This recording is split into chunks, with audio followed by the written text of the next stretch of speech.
Halo, assalamualaikum. Selamat datang di YouTube channel saya.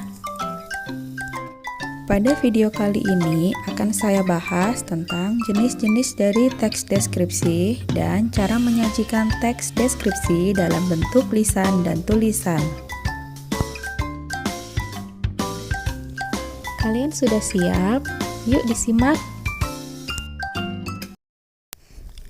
Yang pertama akan saya bahas adalah jenis-jenis dari teks deskripsi.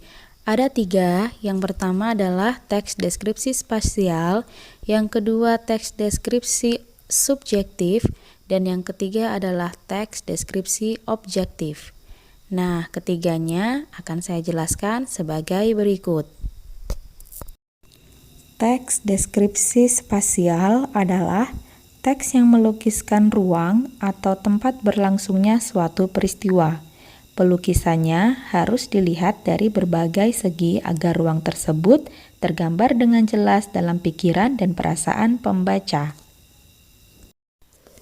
Teks deskripsi yang selanjutnya adalah deskripsi subjektif yang memuat lukisan dan gambaran suatu objek menurut tafsiran, kesan, dan perasaan si penulisnya, sehingga jenis paragraf ini lebih mendeskripsikan objek tertentu lewat opini dan pula dari pribadi penulisnya.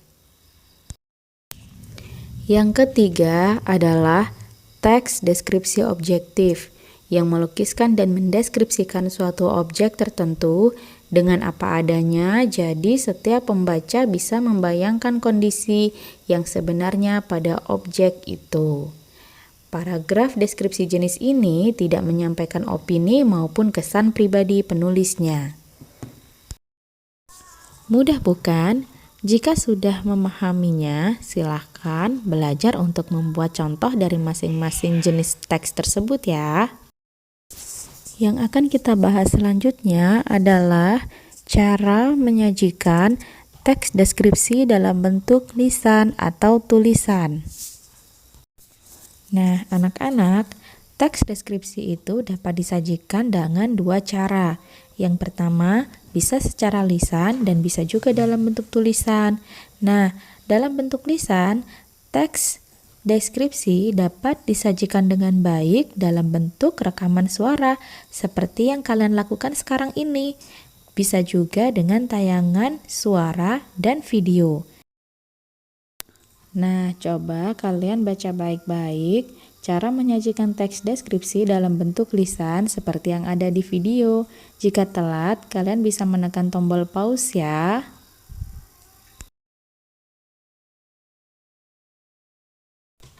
Yang akan kita bahas selanjutnya adalah menyajikan teks deskripsi dalam bentuk tulisan.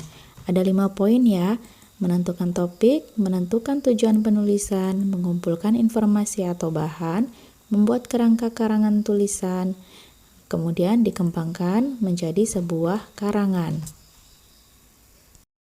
Nah, ini adalah contoh menyajikan teks deskripsi dalam bentuk tulisan. Yang pertama adalah topik. Saya berikan contoh di sana adalah tentang taman belakang rumahku yang indah.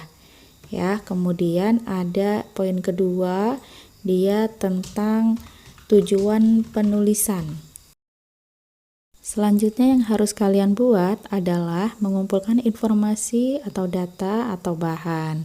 Nah, di sana contohnya sudah saya tulis ya. Silahkan dibaca.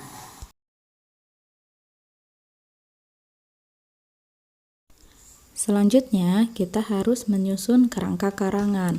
Gunanya membuat kerangka karangan adalah agar karangan kita tidak berlari dari temanya atau dari topiknya. Silahkan dibaca ya. Selanjutnya adalah mengembangkan kerangka karangan yang sudah kalian buat. Nah, pada tahap ini, kerangka harus sudah bisa dikembangkan menjadi sebuah teks deskripsi yang baik.